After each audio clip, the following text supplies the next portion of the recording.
we are about to begin graphing rational functions. So these actually are rational functions as well, but we're going to back up because there are some parent functions that we didn't talk about when we talked about all the other parent functions because I wanted to save it until now. So the first one being the reciprocal parent function, which looks like this: f of x equals 1 over x. It's just the reciprocal of x. That's why it's called the reciprocal function. Okay, so it is a rational function because it has variables in the denominator, or a variable at least. So I want you to think about what, even if you don't know what it looks like, is there anything that x can't be? 0. X can't be 0, but all the other x's would give me something legitimate, right? So my domain then is going to go from negative infinity to 0, and then I start back over at 0 and go to infinity, obviously not including 0 because that's why I have to skip over it. What is happening on my graph at 0? An asymptote, right? Like, so I don't have an actual point because it's undefined at that point. But when x is 0, I have a vertical asymptote. So vertical asymptote at x equals 0. Okay. All right, so let's plot some points, and then we'll talk about the range and the horizontal asymptotes. So we like, for our parent functions, we like to start with 0 if we can. We can't use 0 here, so we'll start with 1. If I substitute in 1, what do I get? 1. Okay, so 1, 1. If I substitute in 2, what do I get? 1/2. So if I substitute in 3, I get 1/3. 4, I get 1/4. 5, I get 1/5, right? Is there any value of x that I can substitute in that will give me 0 for y? No. So the bigger and bigger number I put in the denominator, the smaller and smaller that fraction gets, right? So the closer and closer I get to 0, but I don't actually get there. So it's kind of like if I was going to take the distance between me and that podium and cut it in half, I'd be here, I could cut it in half again, and I could keep cutting it in half. Now, in reality, I'm eventually going to touch the podium, but in theory, will I ever actually make it there? No, I'll get really, really close, but I won't actually make it there. So that's what your asymptotes do, right? You get really, really close, but you don't actually get there, which tells me that I have to have a horizontal asymptote right here. So my horizontal asymptote is at y equals 0. These are both equations of lines, not statements about the value of x and y.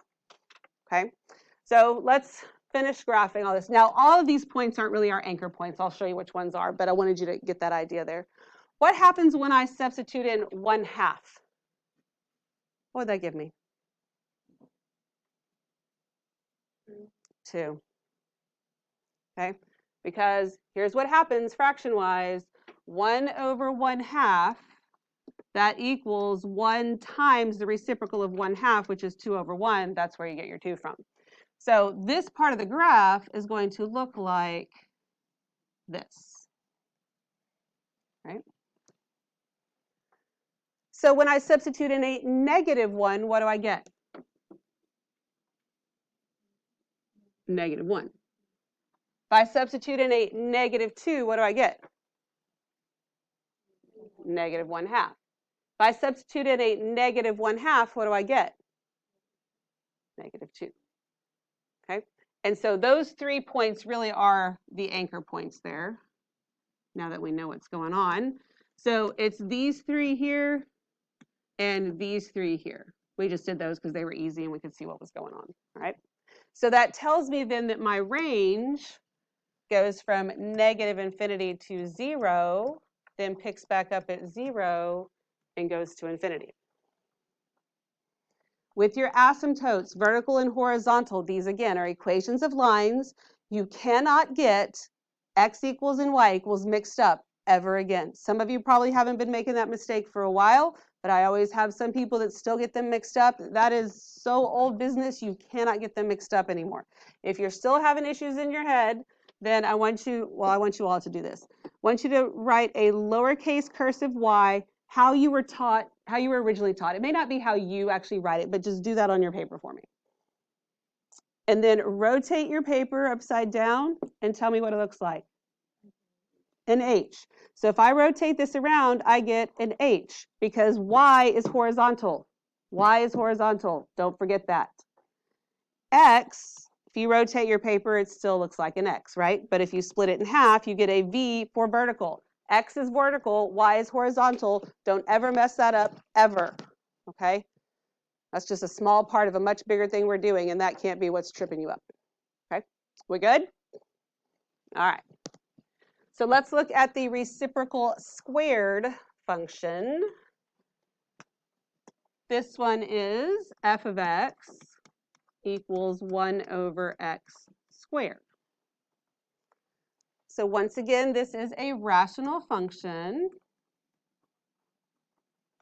X still can't be 0, so I'm going to go from negative infinity to 0, and then 0 to infinity, which means I have a vertical asymptote at x equals 0. So I'm going to, excuse me, I'm going to draw in my asymptote at x equals 0. Then let's substitute some things in. If I substitute in 1, I get 1. I substitute in 2, I get 1/4. If I substitute in 1/2, what do I get? 4. So then the same thing's going to happen. There's nothing I can substitute in that is going to give me 0 for y. So I have a horizontal asymptote here as well. So my graph looks like this on this side. So horizontal asymptote, y equals 0. Now, when I substitute in a -1, what do I get? +1, right? What happens when I substitute in a -2? +1/4. And then the -1/2 would give me a +4. So the reciprocal squared function looks like this. Your range starts at 0, goes to infinity. You do not include either one. Okay. What questions do you have? Okay, so just like on the other parent functions we did, we can do transformations with them. So let's write these out in the standard form because they're going to look a little different since you have variables in the denominator, but it's the same overall concept. So the standard form for having all the transformations in there look like this. F of x equals a over b times x minus c plus d. And the reciprocal squared would be f of x equals a over parentheses b parentheses x minus c close close squared plus d.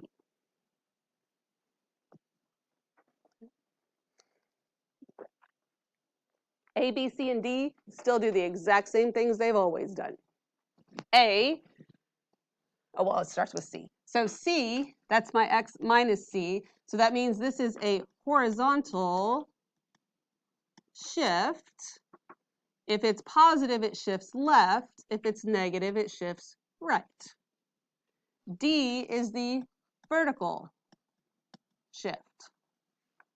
Positive shifts up, negative shifts down. Hopefully that sounds very, very familiar and you already really know that. Then A is the vertical stretch or compression.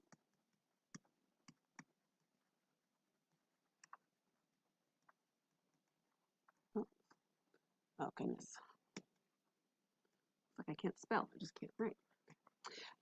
B is the horizontal stretch or compression, and X is still the big fat liar.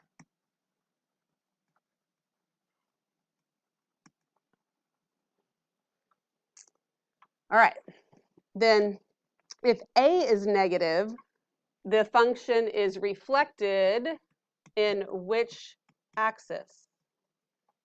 Across the which axis? if A is negative, the X, good. The X-axis.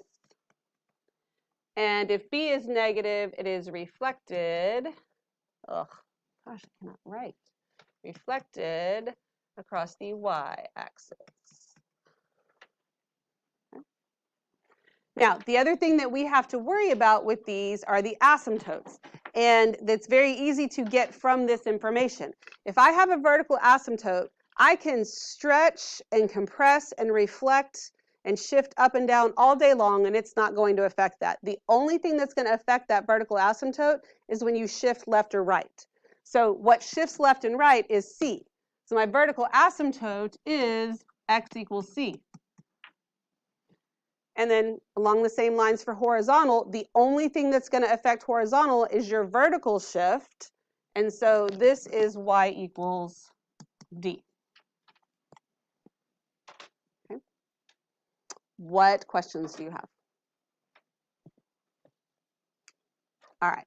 So let's write a couple of equations, and then we're going to graph some.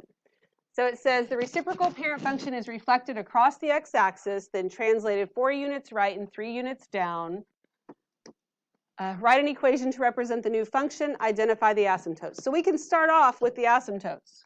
Vertical asymptote and horizontal asymptote, because I'm going to have one of each.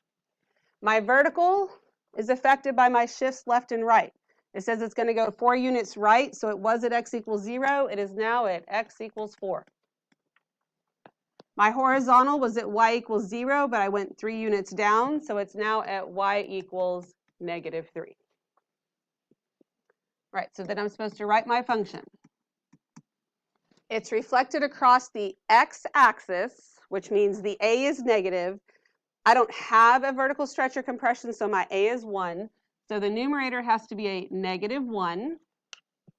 I'm going to translate 4 units right, which means that has to be x minus 4, and that goes in the denominator. 3 units down, outside here would be -3. That's my function. Okay. What questions do you have? All right, you try the next one.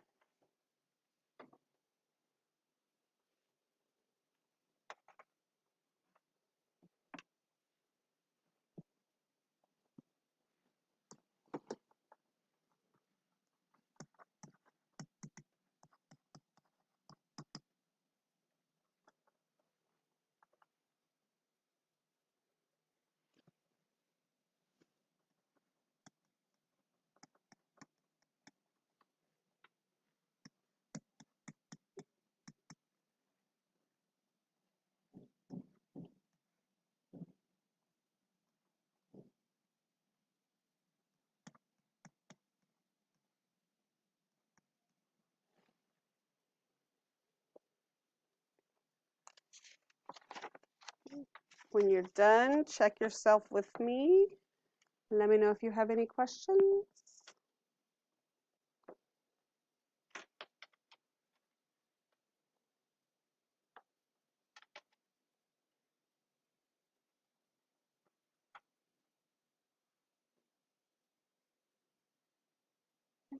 Are we good?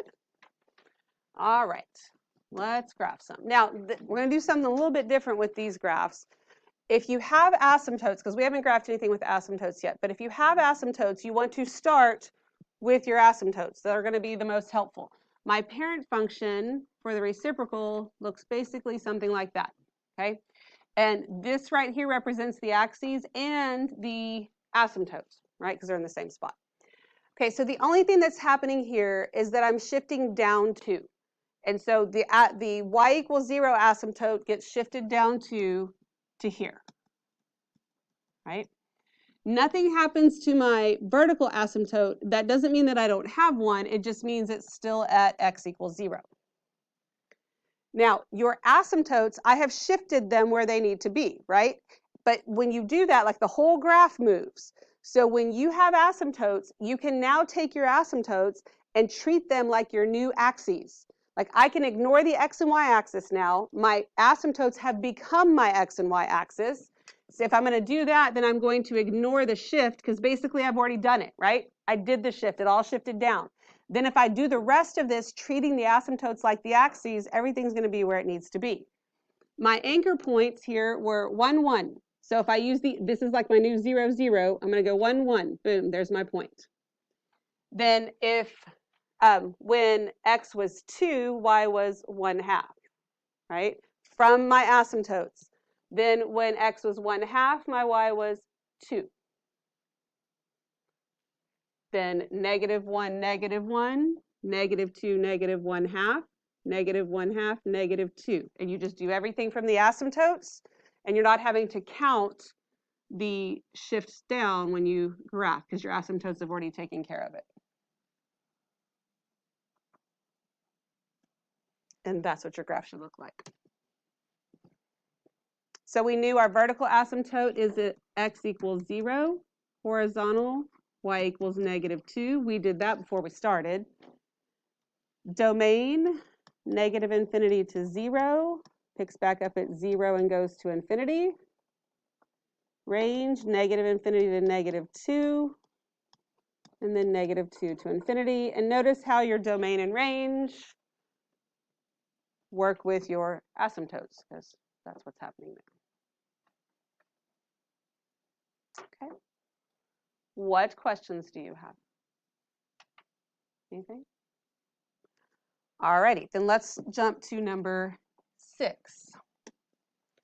This is the reciprocal squared function. So my parent function looks like this, right? What is my vertical asymptote for this one?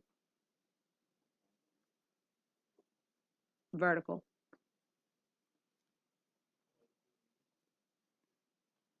Well, if it's vertical, it's got to be an x equals something. Where is it for the parent function? 0. Did I shift left or right any? Nope. So it's at x equals 0. My horizontal asymptote is y equals what? 1. Okay, so I'm going to put those on there. 0 and 1. Now I ignore the shifts because I've already done them. As long as I treat the asymptotes as my axes, I'm good. I just ignore the x and y axis now. So here, thinking about my anchor points, first what I could use would be 1, 1. Then I'm supposed to reflect it in the x-axis. My new x-axis is that asymptote. Then a vertical stretch of 4. So 4 from the asymptote. 1, 2, 3, 4. There's that point right there.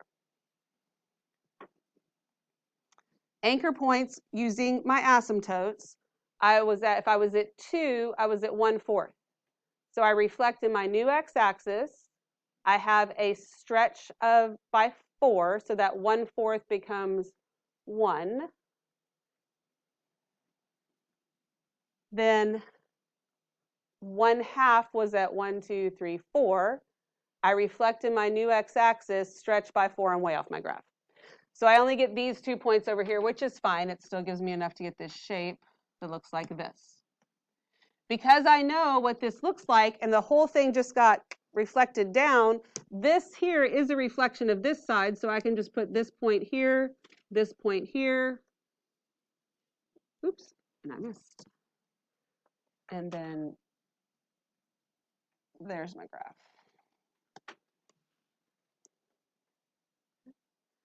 So my domain, once again, -infinity to 0, 0 to infinity, then -infinity to 1, and that's it, because it's a reciprocal squared. What questions do you have?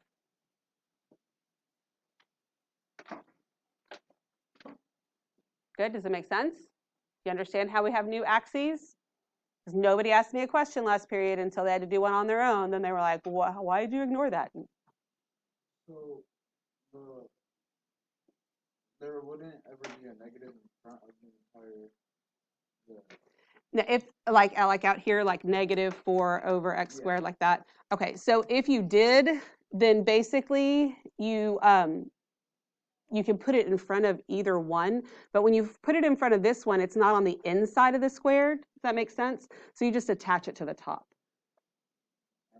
Like if it's negative, like if I have -2/3, that's the same thing as -2 over 3. negative x and then If parentheses it's negative x like this, then that's down there, that affects the x, and that's a reflection in the y. Does that make sense? It's a good question.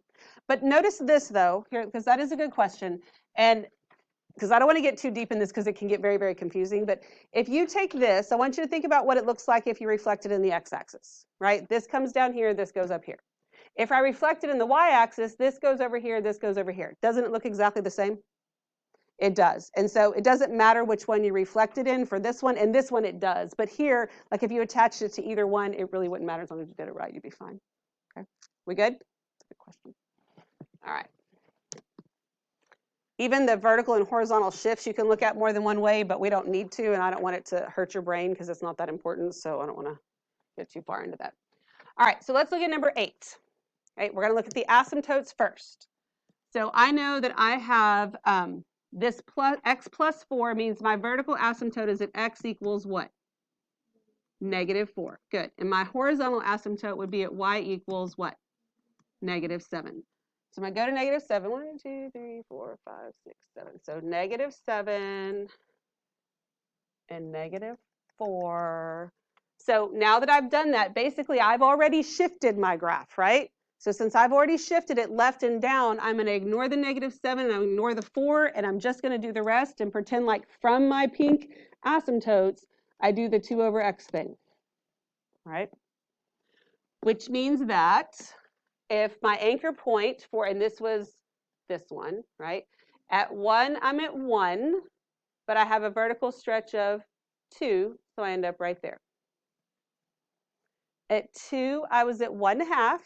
Vertical stretch of 2 puts me at 1. At 1/2, I was at 2. Vertical stretch of 2 puts me at 4. So that's what this part looks like.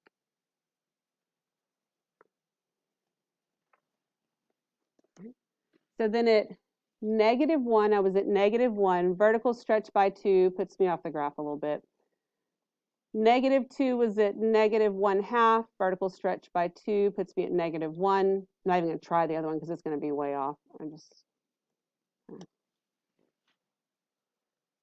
should have made that shift different so it wasn't so bad. But all right, so then my domain was always going to come straight from here every time the same. I have to pay attention to whether or not it's squared or not for my range, but I can always just look at the graph.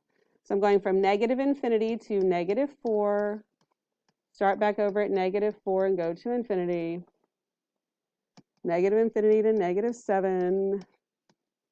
-7 to infinity.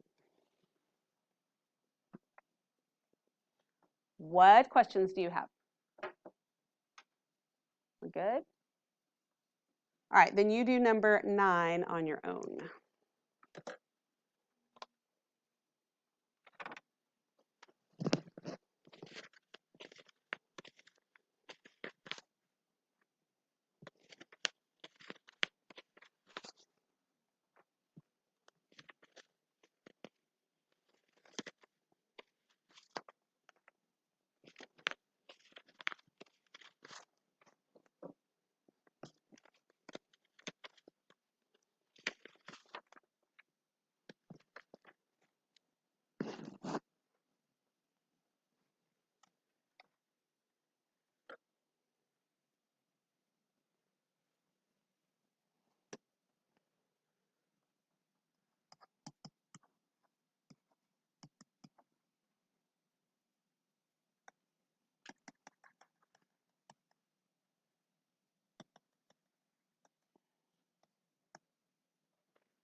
when you finish, check yourself with me. I don't know if you can see my points are big enough for you to see them. Let me know if you have any questions. And I passed out the worksheet because it's not Delta Math. And but on there, you're only going to do, so on the worksheet, you're only going to do numbers 1 through 10. You don't have to do all the graphs. I'm only going to have you do 4.